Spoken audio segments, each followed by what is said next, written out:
We are going to learn four nutriments suffering. So you can see there are these four nutriments here.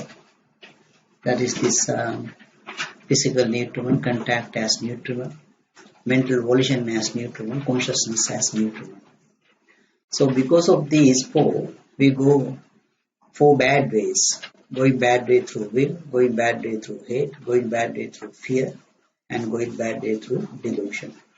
Since this font size is small, I can go to the web page and sort of show you. So it is this Dhamma is mentioned in this Satara Agati, four bad ways. That's Chandagati, means the going bad way through will, and Dosagati, going bad way through hate, Bhayagati, going bad way through fear, and Mohagati, going bad way through delusion. So let us go through this first path, and then here we have this physical nutriment, and physical nutriment is the Kavalikara Ahara in Pali, which we learned yesterday, that the food that we are eating as well as the beautiful persons, they are also included in the physical nutriment. So because of the physical nutriment, we get this perversion that there is fair while it is in the foul. So sometimes translated as the perversion that there is beauty while it is ugly. Remember yesterday we discussed that when you have hair in your head, you are saying that it is beautiful, and the same hair we see on a plate that we are eating, we are saying it is disgusting. So you can see the correct perception is that what you see on the plate, it is disgusting. So there is the perception that it is fair while it is foul. That's what we get. So with that perception, when you look at someone, that this person's hair is beautiful, and then you look at that person, then you get the thought that it is fair while it is foul. So from the perception, we got the thought. It's a corrupted perception, so there is a corrupted thought. And with that thought, if you are tolerating, with that thought, you will be tolerating that person's smell, and this body is full of impurities. So you are tolerating these impurities over there, and in that case, there is this view that it is fair while it is foul. One good example is that durian. People who are eating durian, the durian is very smelly. The person who is eating that one is tolerating the smell. If two people are there in a car and one is eating durian, the other one is not eating durian, the other person feel like jumping out of the car. So when it comes to views, we tolerate. We tolerate the smell, all those things. We're tolerating. We get the view that it is fair while it is foul. So when we get this perversion, then you get the clinging to sensual desire. You cling to those things. So when there is this cling to sensual desire, it's like that, the food, the physical nutriment. If you take the example of the food, so you cling into that food. You want it today, you want it tomorrow, day after tomorrow, and so on. The same thing. And from the sensual desire, then you get the bond of sensual desire. So this one is increasing. It's called Kama Yoga. The yoga, the Pali word yoga, means that it does not allow you to escape from samsara. From birth to birth, you are going because of this yoga. Now this is Kama Yoga, the bond of sensual desire. That is that, you want to have the food. Therefore, you are going to work. Going to work is considered as stealing. We already discussed this on the third day. So since I am stealing, then I'll be born. When I am born, then I will have to have food. So therefore I have to go to work again. So it's like a dog bound by the leash, for a pole and is going around it. You can't escape. Since I want the food, I have to go to work. Going to work means stealing. Because I'm stealing, I'll be born again. Since I'll be born again, I have to have the food again. So therefore I have to go to work again. So cannot escape. So that is the bond of sensual desire. So when you get the bond of sensual desire, then you get the body tie of covetousness. Abhijja, kaya grantha. Abhijja means covetousness. And the kaya is body. So the body tie of covetousness. So what is this body tie of covetousness? Having covetousness is having seen something or someone, you say, let this be mine. And so now you have tasted this food and therefore you want the food. So you are saying, let this food be mine. When you say the food be mine, then you need to have a sort of a mechanism, a way to acquire it. So that is your job. So then you are tying to the job as well. Now, not only to the job, you are bound to that institution as well. And also, there must be some sort of a vehicle taking you to the job. It may be your own vehicles, then in that case you are binding to that vehicle. So there is a tie. Or else, you may be taking the bus, the public bus. But you always say, I miss my bus. That's what you say. So that means, although it's public, you take it as mine as well. Even the public bus is yours. So there is this tie to that one as well. Body tie of covetousness. So now you are binding to the institution. So there is a tie. And as well as if you want to have food, you need to cook it. So you go to have a house. So they are tie for the house. And you are tying to your cooker as well. The cooker in your house is the most important equipment in the house. The husband may be saying that I am busy, don't disturb me. But you go and tell him that there is no gas in the house to cook. He will stop everything and then go and buy. Because what he actually doing, is for that eating. And there is no point for him. If he is not going to get his food, no point. So the most important equipment in your house is the cooker. So you are tying to the cooker as well. So there you can see this abhijja, kaya grantha, body tie of covetousness, everything now related to the food and that cycle. And you are binding to all those things. And when you have that, you get this taint of sensual desire. The taint of sensual desire is kama-asrava. The taint of sensual desire is a post-perception. A post-perception of you taking something as pleasurable.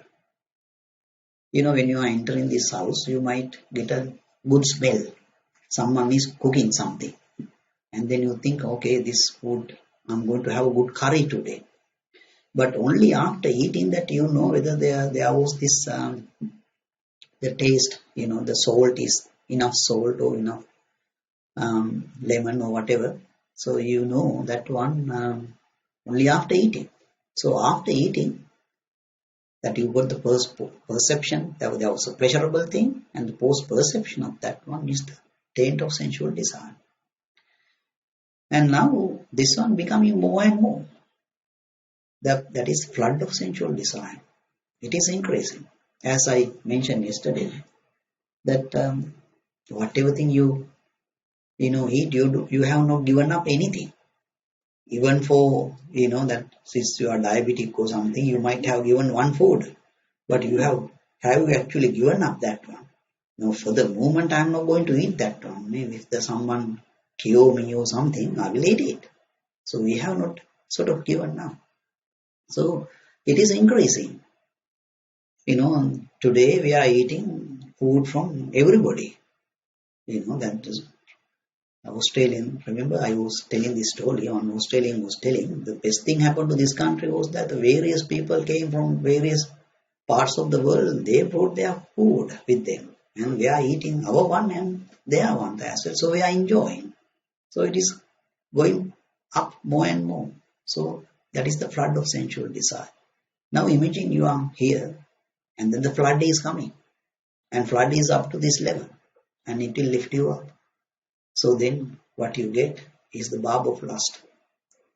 Yesterday we discussed this one, and that we were talking about a girl and a boy. When the young girls see a young boy, then their hearts are beating. At that time, if the father or mother says, get rid of her, get rid of that boy, they can't, because that something has wedged into their bloodstream. What was that? What is wedging into their mind? It is this perversion. The dart is wedging into their mind. The dart is labeled as fair. The actuality inside that on the poison is the foul nature. So you can see with the aging that foul nature comes out, shrinking, aging, wrinkles and so all those things are coming up. So that's the poison. So the barb of lust means that you get an arrow, a dart wedging into your mind.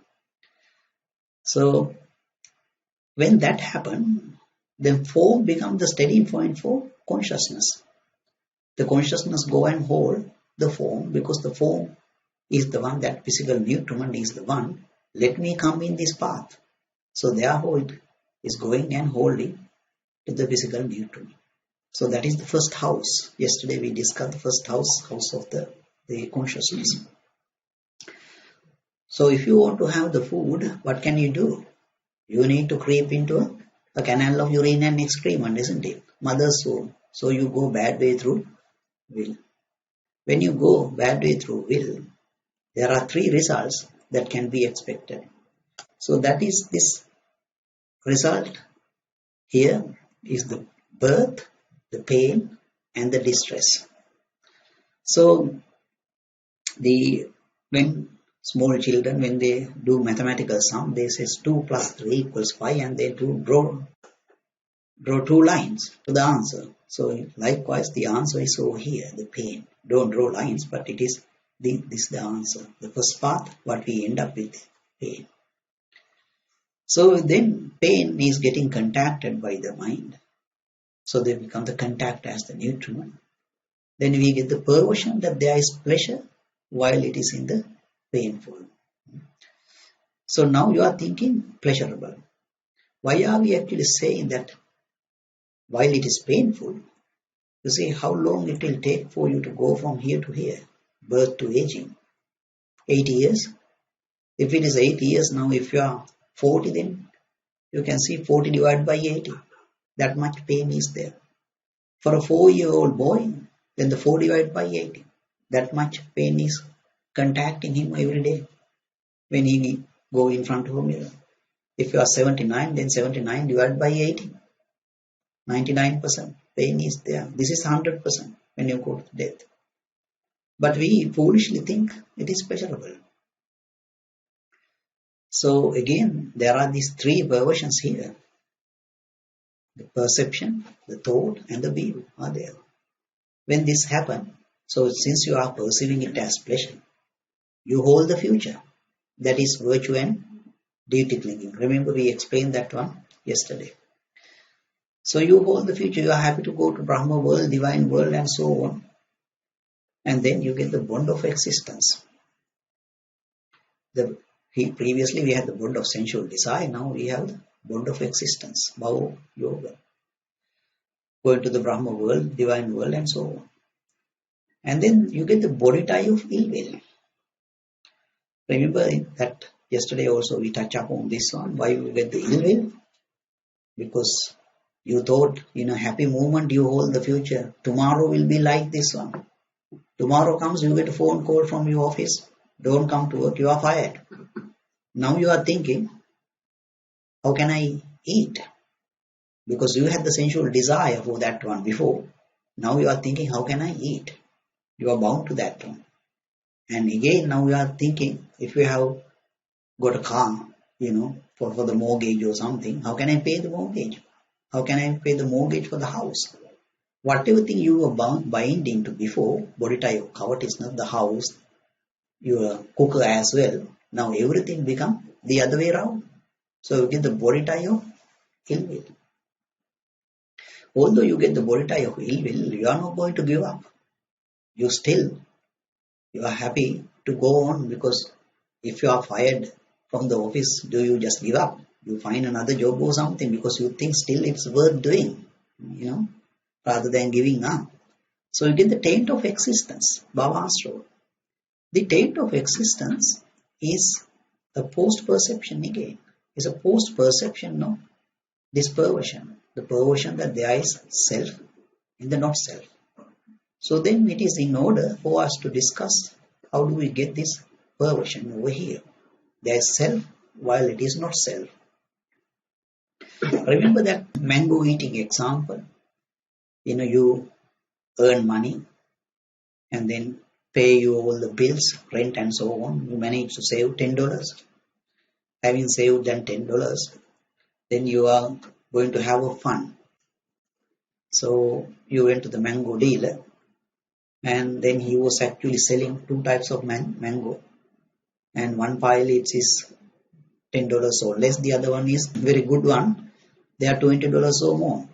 So you thought it's a gain, so you actually pay $10 and got it, and you cut it down and then you eat. There was a pleasure. So you define your life. I will live such a way, pay the bills, save $10, eat the mango, and be happy and live this life. So you have the volition. So from that volition, then you get this perversion that there is self. The moment that you are eating that mango, the pleasure was there, that pleasure became the self. Now what is not self here? Is it that is mango yours? The mango, when you take it home, you are saying it's my mango. Although you foolishly claim that it is my mango, the next day when you go to buy that mango and the mango dealer is dead, then you can't have the mango. So mango is really not yours, it's belonging to the mango dealer. So you go and ask the mango dealer, is it yours? Then the mango dealer is saying, no sir, I got it from the farmer. So the mango is belonging to the farmer. So now you go and talk to the farmer and ask him whether this is yours. The farmer is saying, no sir, it is not mine, I got it from the tree. So if you can speak to the tree, and the tree will tell you that it is belong to the earth. So the earth, when you talk about those four great elements, element of extension, element of cohesion, element of motion, and the element of heat, those things. So in other words, mango is not yours, but the feeling that comes out when you eat the mango is, it becomes the self. So that is the self, and the not self is the mango. Another example would be to look at the person who is on the surfboard.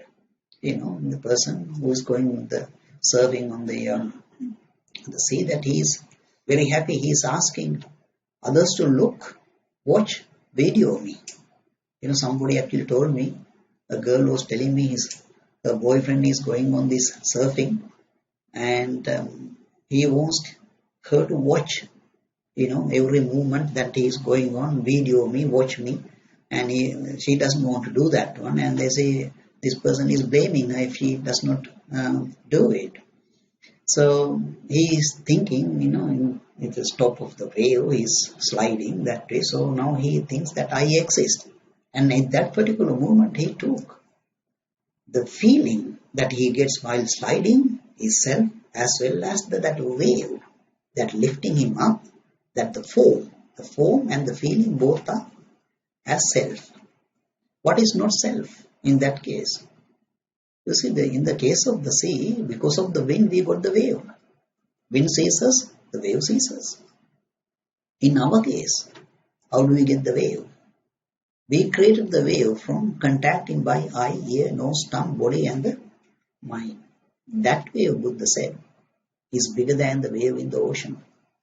The wave in the ocean is nothing compared to the wave that you are creating from your eye, ear, nose, tongue, body, and the mind. Why? You can see the Buddha said that when you were born as a cow, when they cut your neck, blood you shed is more than the amount of water in all the seas. That means that many times you have been born as a cow. That many times you have been born as a chicken. So on. So that much. So that your wave is bigger wave than the wave in the ocean. So you can see in our example, the contact is not self, but the feeling and the form become the self.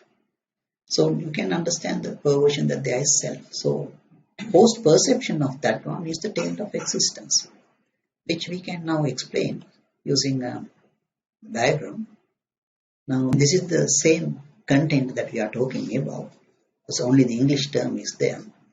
So you can see the black line over here, mental volition to birth.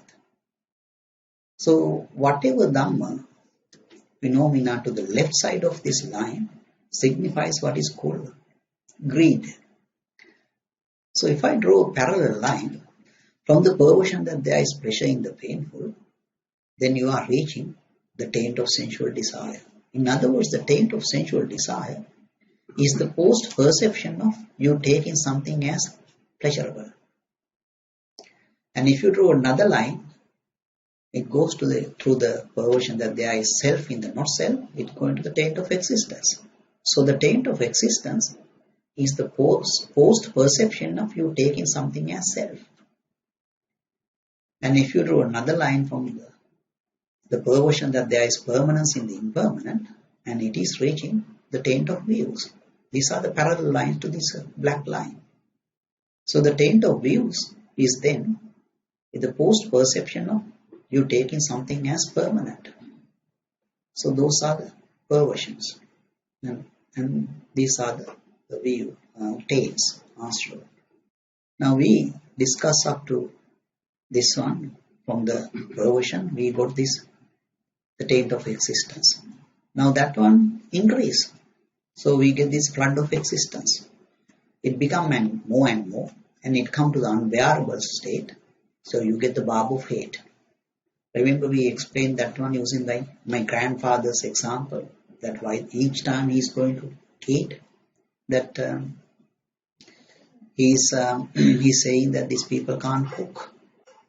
What he's actually saying is that let me have the feeling I used to have when I was eating before. But his taste buds are gone, so therefore he can't find it.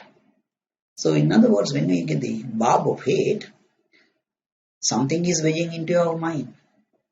What is wedging into our mind? A dart is wedging. The dart is labeled that it is pleasure. Inside the dart, you see the poison. It is the pain or the displeasure is there. That is the poison. So when that happens, the feeling becomes the steady point for consciousness passing on. Now, as we discussed yesterday, monkey let go of the form, now hold into the feeling. As my grandfather demanding the feeling again and again, so it is hold into the feeling. Now you go bad way through hate. So this is terrible in that sense. I mean, it is terrible than the bad way through will, because this is more than that. It is increasing.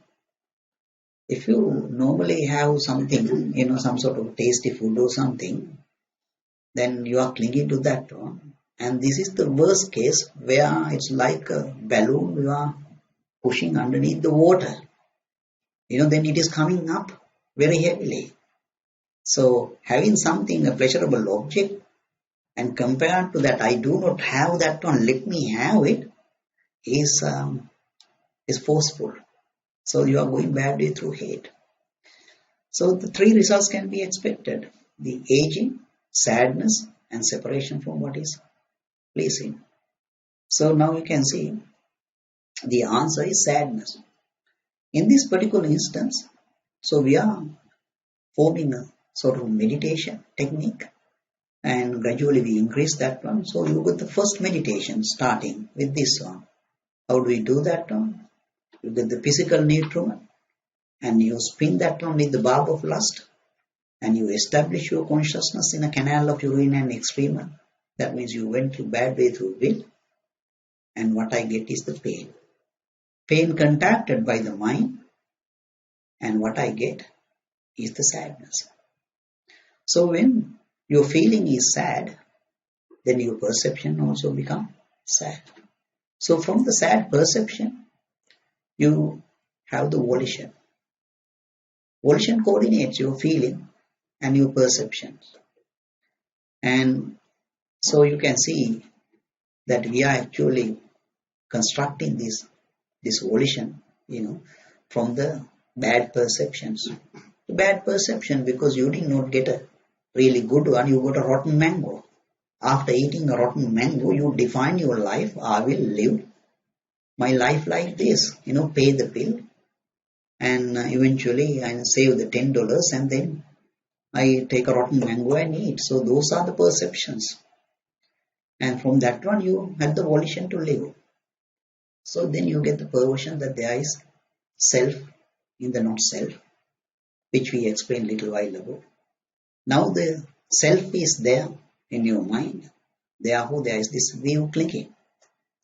So there's this view clinging, and then from that one you get the bond of views. And then you get the body tie of misapprehension. The body tie of misapprehension, the Paramasakaya Grantha, is closely related to this one, virtue and duty clinging. Remember in the virtue and duty clinging we mentioned that father and the son is going, then they see someone constructing a bridge. He thought that I will become an engineer. The little guy thought that way. So let's say he's in the uni first year. He has not even sit for the first year exam, but he still thinks he's an engineer. So he misapprehended. The medical student always think he's a doctor. He or she is a doctor. But the fourth year comes, that person might, die. Could not even sit the exam. But he think I'm a doctor. Similarly, the person who was practicing virtue for the sake of going to the divine world, he think he's a deva. I'm a god. So that is the misapprehension. So now you can see virtue is fine. The problem with the virtue is that if you cling to the result of the virtue, and that is the misapprehension. So when you get the misapprehension, then you get the taint of views, astral, cankers. So this taint of views, we learned a little while ago, it's actually a post-perception of you taking something as permanent. From out of that one, you get the taint of views. So then it is in order for us to describe this permanency. How do you get the permanency? The view of the permanency. Perception about the permanency. You get the perception about this permanency if you can spin the physical nutriment with the barb of lust, then you get this permanency established. The one good example is, let's say that you were invited to go to a party, and then you dress well and then you go there. When you go there, you see on a table there's a plate of cutlet. So then the light comes in your mind, cutlet is there. So you don't go far away from that place, you just close by that one, you stay. And so you have the manners. You can't just go there and grab the cutlet and eat. You have to wait until they invite you to eat. So while you are there, you see cutlet is there. And then little while later, someone is coming and then talking to you, how are you, and so on. And then probably they start talking about politics. So now they are so much into the politics, and then they forgot about the cutlets. While they were talking, they were looking at the cutlet. And then all of a sudden, then they look at the cutlet started disappearing because the other people started eating. They have been invited, so these people will stop the talking and then go and grab the cutlet. Now imagine if someone is coming with another plate and filling up that cutlet plate, then you don't have any problem. You keep on talking. So what happened over here? As far as that this person can actually spin with the barb of lust, the cutlet is there, then the permanency is established.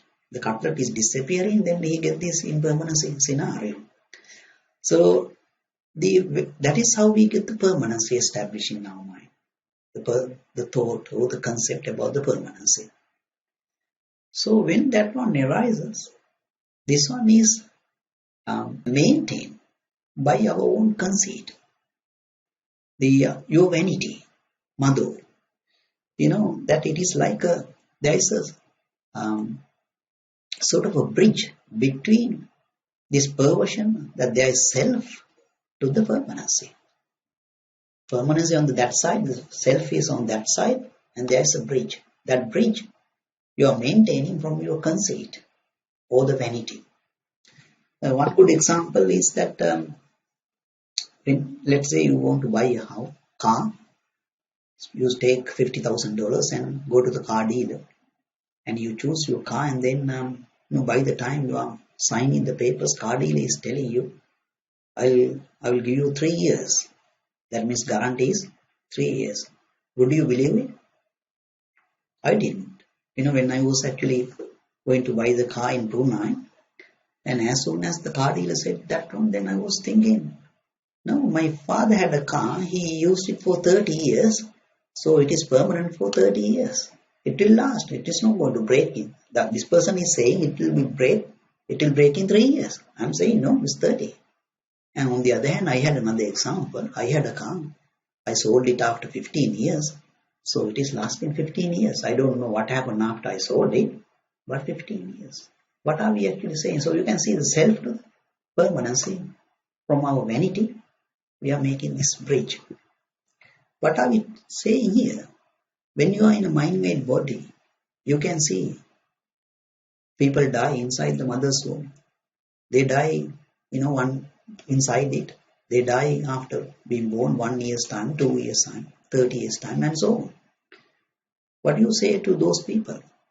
You say these are simple people who have done this bad karma, therefore they are dying.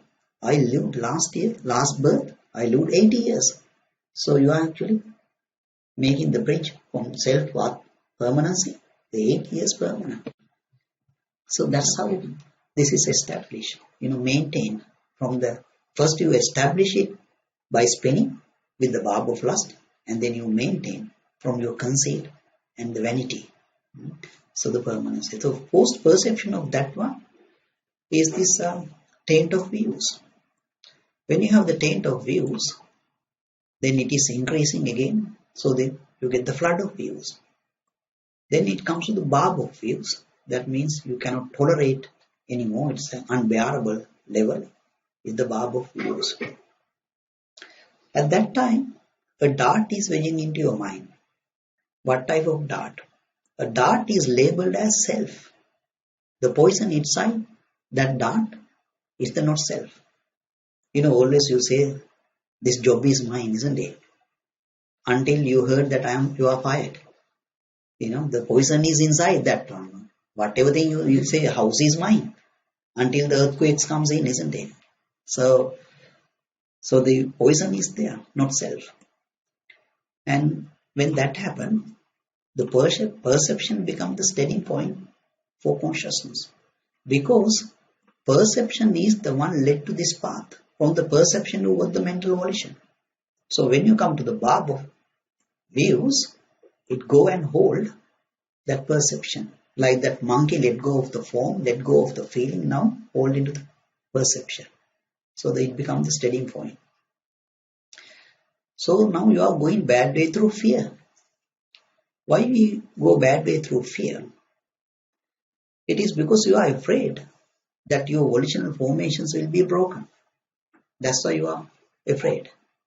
It's like a carpenter, let us say carpenter got 3 pieces of wood and 2 pieces are fine.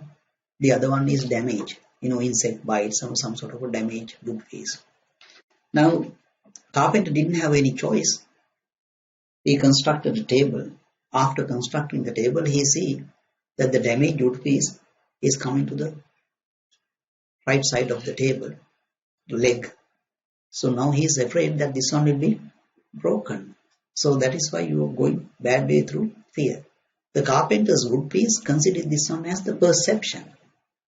But the perception is the one fed into this line, to the volition.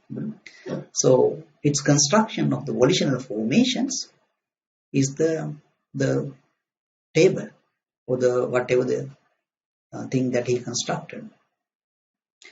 So three results can be expected: sickness, sorrow, and union with displacing. So the answer is sorrow. So now you extend that first meditation we were talking about. You have the physical nutriment, and then you spin that one with the barb of lust, like the spinning the cutlet, and then you went bad way through will, and the result was the pain. Pain contacted by the mind, what you get is the sadness. From the sad perception, you construct these volitional formations, and that one has sorrow nature. So that is the first meditation we are extending bit by bit. From the sorrowful volitional formations, now you construct the consciousness. Volitional formation is the one constructing the consciousness, which we learned yesterday in the first meditation. So the consciousness has nutriment. It is really nice to see what Buddha said about this one in the Buddhimagga Sutta, and it's available on this web page. I will show you that one. And here Buddha said how bhikkhu should the nutriment consciousness be seen. Suppose they were to arrest a bandit, a criminal, and bring him before the king, saying, "Sire, this man is a bandit, a criminal. Impose on him whatever punishment you wish." The king says to them, "Go, men, in the morning, strike this man with 100 spears." In the morning they strike him with 100 spears. Then at noon the king asks, "Men, how is that man?" "Still alive, sire." Then go at noon, strike him with 100 spears. At noon they strike him with 100 spears. Then in the evening the king asks, "Men, how is that man?" "Still alive, sire." Then go and in the evening strike him with 100 spears. In the evening they strike him with 100 spears. What do you think, bhikkhu? Would that man being struck with 300 spears experience pain and displeasure on that account? "Venerable sir, even if he was struck with one spear, he would experience pain and displeasure on that account, not to speak of 300 spears." It is in such a way, bhikkhu, that I say nutriment consciousness should be seen. When the nutriment consciousness is fully understood, name and form is fully understood. When the name and form is fully understood, I say there is nothing further that a normal disciple need to do. That means that he become an arahant. That's what it is. It's a really good example. So, you see, we get this 300 spears or more, isn't it? Maybe this is on average what they is talking about. How do you get the spears? In the morning you get the first spear from your alarm, isn't it? And you are saying some people are throwing out the alarm, this stupid thing not letting me sleep. So first spear. Now imagine there's someone, let's take a woman who is actually working far away. So she get up early in the morning, 4 o'clock maybe, and cooking for the husband and children, making sandwiches and so on, and then jump into a train, go there to work 2 hours, So you are getting these spears all the time. When you are cooking, if there is no salt in the house, another spear. If you put more salt to the food, again another spear. Less salt, more salt, whatever it is. "Oh, I don't have this one." The first thing when you go to kitchen, what is the spear you are getting? What am I going to cook today? The yesterday we cooked this, am I going to cook the same thing? So sometimes you ask somebody, what are we going to eat today? What do you want? Because there's a problem, isn't it? The choice you have to make. Not the spear. So after doing that one, then you get so many other spears because what you ate as well. And then in the train you are getting squashed and so on, and troubles. People are looking at you, troubling you, pointing a knife sometimes, and so on. So many spears. In the office, people are not saying, "Oh, you got up at 4 o'clock. Please sit down. I'll bring you a tea. Be comfortable." Nobody is saying that one. Hmm? So you do this one, you do that one. People are in the queue. You have to serve quickly, and so you get the spears all the time striking. In the afternoon, the same story. So 300 spears. Maybe the average Buddha is talking about. Sometimes it's more, sometimes less. So it's a very good example. You see why Buddha is saying here, suppose they were to arrest a bandit, a criminal. So that means you have done something, a karma. Because of your past karma, the consciousness. So this is the karma vijnana. The consciousness created because of the karma. And then how it is actually suffering. So since you are being struck by these spears all the time, 300 spears for the day, then you see the last one you are getting in the nightmare while you are sleeping on the bed. That's another spear over there. So all the time we are getting struck by these things. So that's how we should be understanding this consciousness as nutriment. So when there is this consciousness as nutriment, then we get this perversion that there is permanence while it is impermanent, which I explained a little while ago. From that one, you get the self-theory clinging. Having perceived the self, you cling to it. The person on the surfboard, sliding on that one, now he think that I exist. I feel, I perceive, I slide, so I exist. So having perceived the self, you would cling to it. And then you get the bond of ignorance. The bond we described a little while ago. In the first part we were talking about bond is that not allowing you to escape from samsara or going from birth to birth. But what is the ignorance? Ignorance you have already learned. These 12 perversions are the closest thing for the ignorance. In the first part you can see there was this perception that it is fair while it is foul. And there was a thought that it is fair while it is foul. And there was a view that it is fair while it is foul. So 3. And when you come to the second column, you get another 3. You get the perception that it is pleasurable. You get the thought that it is pleasurable. You get the view that it is pleasurable. So now 6. And then another 3. The perception that it is self. And the thought that it is self. The view that it is self. So then you get 9. And when you come to here, you get another 3 added. The perception that it is permanent. The thought that it is permanent. View that it is permanent. So now 12. All those 12 are the footing, is the closest thing for this ignorance. It is like, let us say, a stream of water is coming, a pure water coming from a mountain. Along the way, someone is putting a red dye. A little bit far away from that one, another person is putting sort of a yellow dye. And another person is putting green dye. And another one is putting blue dye. And so on. So if you are in the bottom of this stream, then can you determine whether it's the red, yellow, blue or what? You cannot, because all mixed up. The problem you have today, you cannot determine whether is it because I took it as pleasure? Is it because I took it as fair? Or is it because I took it as self? Or is it permanent? Or is it because I might have the view that it is permanent? So all 12 mixed up.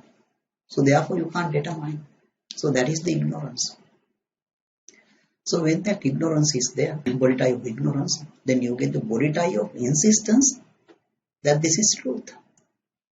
Now, what is inside this one is this line, harsh speech, frivolous talks, slander. Having eaten the mango, you are saying it is pleasurable. What Buddha said, what is there in the world? Little while ago you understood whatever thing felt is included in the suffering. Buddha said it is suffering. While Buddha is saying it is suffering, we say, no, Buddha. When I eat the mango, it is pleasurable for me. I insist. So that when you are saying that one, that means it is a lie that you are insisting. You are saying that it is pleasurable while actually it is suffering. So that is the body type of instances that this is true. This is the biggest one. All lying, killing, stealing, all things are included in this one. And then you get the taint of ignorance, avidya asra. The taint of ignorance is also post-perception. It is a post-perception of perversion that there is self and the not self. So now you are getting confused because one time we said the post-perception of this one is taint of existence. Now we are saying it is taint of ignorance. It is not straightforward like this. It is the post-perception, but this guy have to approve it. The body type of insistence that this is the truth, it has to approve it. Yes, it is.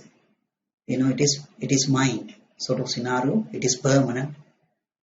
Has to be approved by this one. It's like that you are posting a letter. You put a stamp. Just because you put a stamp and put the letter into the letter box doesn't mean that it is actually being delivered. Because postmaster look at it, whether this person has put the correct amount for the stamp. Unless he approved, it is not going. Likewise, body type of insistence has to approve, yes, it is the truth. So therefore, you get the taint of ignorance. Then it becomes more, so you get the flood of ignorance. When it comes to unbearable state, you get the barb of delusion. When you get the barb of delusion, again something is wedging into your mind, a dart. A dart, now it is labeled as permanent. But while it is inside, the poison is impermanency. So that sort of a dart is wedging into your mind. Now, when that happens, volitional formations become steady point for consciousness. Because the volitional formations is the one constructed the consciousness. Therefore, when you reach the barb of delusion, it go and hold the volitional formation. So it's another spinning. You are going back to the consciousness, going to the volitional formation and constructing the consciousness. So you go bad way through delusion when this one happens. This one include all the other ones. You see, the momentum is generated starting with the going bad way through will. And it become more when you come to the head. It become more when you come to the fear. And it become more over here. So all the other ones are included here. Going bad through fear, bad day through hate, all are included here. Plus it has got its own additional ones. Like that I am happy to go to the Brahma world and live with these perceptions and so on. So now you can see we have three results again. Death, lamentation, not getting what one wants. You can see when you are being struck by 300 spears, what you have is lamentation. You are crying, starting from the morning to the night time. Are we actually happy? All the time we have something, isn't it? In the office, while you are driving the car and everywhere, that is what we have inherited from that time. So now you can extend that first meditation. So here, physical nutriment, we spin with the barb of lust, establish your consciousness in a canal of urine and excrement. You ended up with pain. Pain contracted by the mind, what you get is a sadness. From the sad perception, you construct volitional formations, and that has sorrow nature. From the sorrowful volitional formations, you construct consciousness, and that has lamentation. So you are crying in the morning to night time, every day, 365 days per year. That's what it is. So that's the first meditation. For the second meditation, you go through the first column. Over here you put two things for the example. The physical nutriment, the food that you like to eat, take the best food. And the next one, you put again for the physical nutriment, you can put a beautiful person. sometimes you can put your own body over there. Beautiful person. So now remember how we meditate. We meditate like cooking with a recipe, and this is the recipe. This is the description. So now, like the recipe, you say, I took tomato and 1 teaspoonful of salt and so on. You put the tick. So your food, your example, the food as well as the beautiful person, you put a tick over there. So you agree, in that case, this is the physical nutriment. And then you get the perversion. You are questioning yourself, do I get the perversion that it is fair while it is foul? Regarding the food, for example, if you leave food on a table, leave it there for 2 days, and the third day you are coming with your nose closed and you are putting into the bin. So the same thing happened when you put inside your body. It is there for 2 days. Then the excrement comes out, you know how disgusting it is. So then you say, yes, I have taken this disgusting food type thing, foul thing as fair and put inside my body. So yes, I have that one, you put a tick. Again, then in the case of that, let's say you put the physical nutriment as a beautiful person, then you think, do I get this sort of view that it is fair while it is foul? Because that person is full of impurities. The saliva, excrement, urine, past blood, all those things are there. Sweat and all on. But you are thinking that this person is a good one and you are touching, thinking that is a good thing that you touch. But what you are actually touching is this excrement, saliva, urine, and all those things. So you are tolerating the smell of that person as well. You put a tick, yes, I am even tolerating this one. So you got the view. So from the perception to the view is covered from those two examples. Then you are asking yourself, do I cling to sensual desire because of that food or that person? Yes, I do. I like that food. I want it today, I want it tomorrow, and day after tomorrow. Then you approve it. And then do I have the bond of sensual desire because of that food, for example? Then yes, because I want the food, I am going to work. Going to work is considered as stealing. Since I am stealing, I will be born. Since I will be born, then I have to eat again, so I have to go to work. So then I am going around in samsara. I cannot escape this cycle. So yes, I bound to that one, bond of sensual desire. And then you question, do I have the body type of covetousness because of that? Yes, I do. I am tied to the food. Therefore, I am tied to the job. For me to have the food, I need to have the job. So I have a car to drive, so then I am tied to my own vehicle, as well as if you don't have a vehicle, the train, my bus, then you are taking it, and the institution you are working, and even your house and the cooker as well. So I am tied up to that level. Each piece that you have accumulated, you are tied to that one. So put a tick over there. And then you question, do I get the taint of sensual desire because of that one? That means the post perception of me saying something is pleasurable. It's a post perception of this one, pleasure. So yes, this particular thing I ate yesterday, and even I actually expressed that one is pleasurable to somebody else. So yes, there is this the taint of sensual desire. And then you question yourself, is it actually increasing or decreasing? Whatever thing you have been eating, you go to some sort of a house for a meal or something, then somebody is coming, try this curry, this is really good, because you have not tasted that one before, so you taste it, oh, this is really good, from where did you buy this one? Then you ask that supermarket. So it may be 25 kilometers away from your house, but you drive to do that one, not the next day, maybe weekend or something. So it is increasing, not decreasing. So even the new technology, isn't it? Whenever new technology comes, people go and grab that one, So then you get this barb of lust, that it is It come to the state that you cannot bear in more than, so you get the barb of lust. When you get the barb of lust, remember something is weighing into your mind. So you can take that heart beating example. So is it happening to me? Yes, it is. It has happened and it is happening.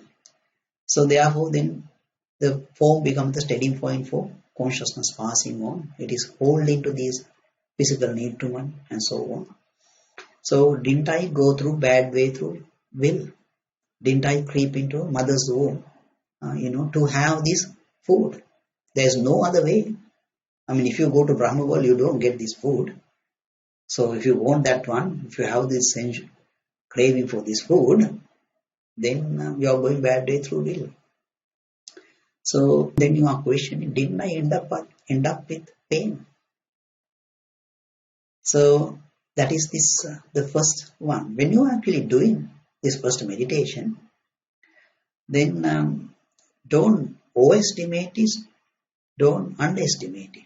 Underestimation means that some people are thinking, what is this? It's just the food, and then you're talking about this craving for that one, and it's nothing much over here.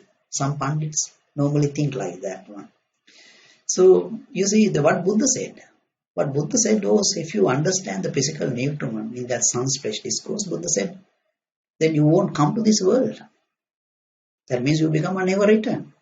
So if you are not a never returner, then you are just think that I am just insulting Buddha without knowing what you are talking about. So foolishly I am thinking. So don't underestimate it.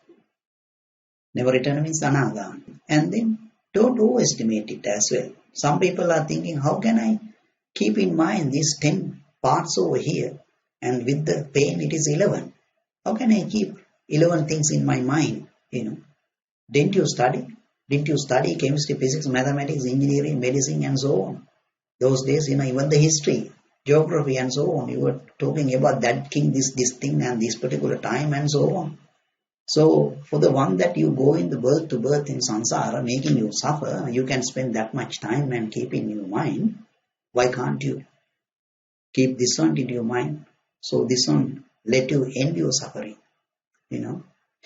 This is funny thing, that if you ask someone to buy a chemistry book, they say, oh yeah, I'm really happy to buy that one. But if you ask him to buy a Buddhist, the discourse from the Buddha, this thing, no, can I download it from the internet or something like that? For the one that you can go in the samsara, yes, I am happy to invest. To get rid of, no sir. It's like that one. So just take this one to your mind. Sometimes even if you don't remember all of them, let's say you can't remember the flood of sensual desire, but you remember the barb of lust.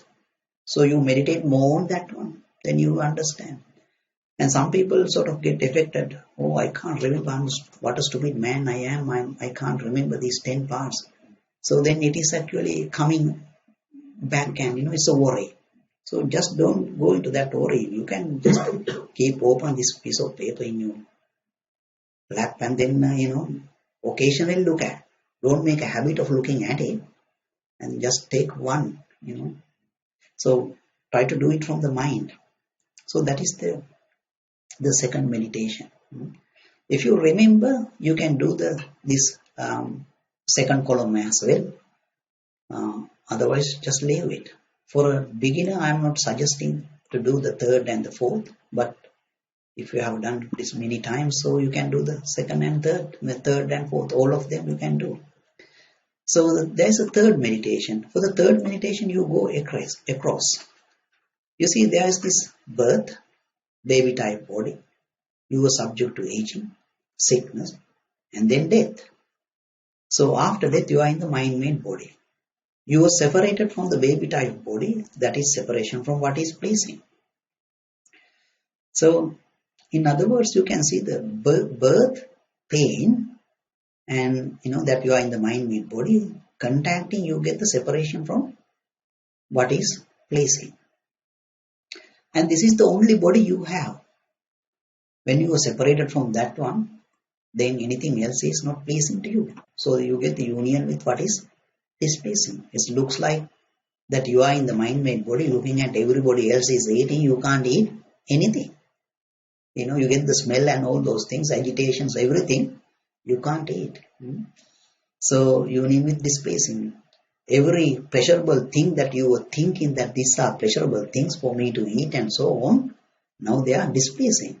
And what's the point? If you can't eat, and whatever the good smells and good food and all those things, they are displacing.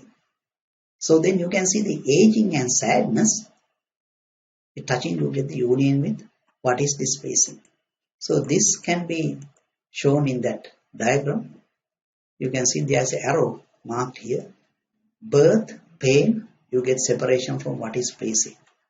And the aging, sadness, you get union with what is displacing. And the sickness and sorrow, you get not getting what one wants.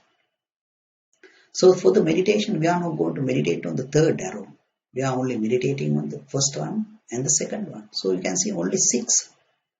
The ideas over here. But for you to meditate 6, you need to have the sickness and death. Because you are in the mind, main body. That is why you have the pain. To arrive at that one, you got to have the sickness and death. So there are 8. So think across over here. This meditation is more powerful than the other 2. Because at least you got to have the first column and the second column. The first meditation we were doing, looking at the first line and the one before the last line, it has to be there at least to do this meditation. So go across and do this one.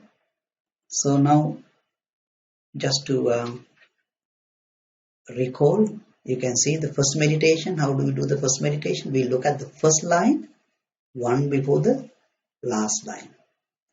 How do we do that? Physical nutriment.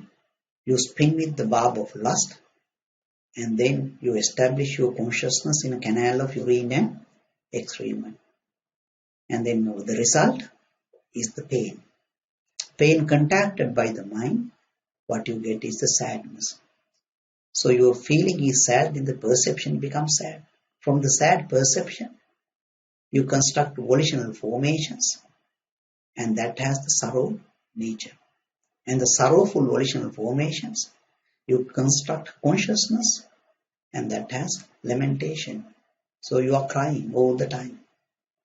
So then you get the idea about the world, about you and the world in this case.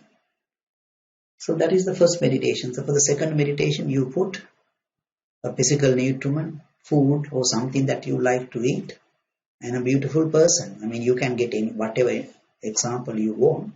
Then these 2 would be good enough. And then you, like cooking with a recipe, you check and you put a tick, approving each one of them. Just because it's written, don't just say that it as it is. You have to examine it. Only by examining, then you come to the conclusion over there. Yes, it is true. Then you agree with the Buddha.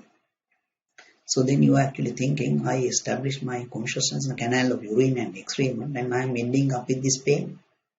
Is it befitting for me to do that one again? So that is the second meditation, going through this 10 Dhamma and the result, the pain. And then third meditation is you are going across this birth, pain, separation from what is placing, aging, sadness, union with what is displacing, and together with sickness and death.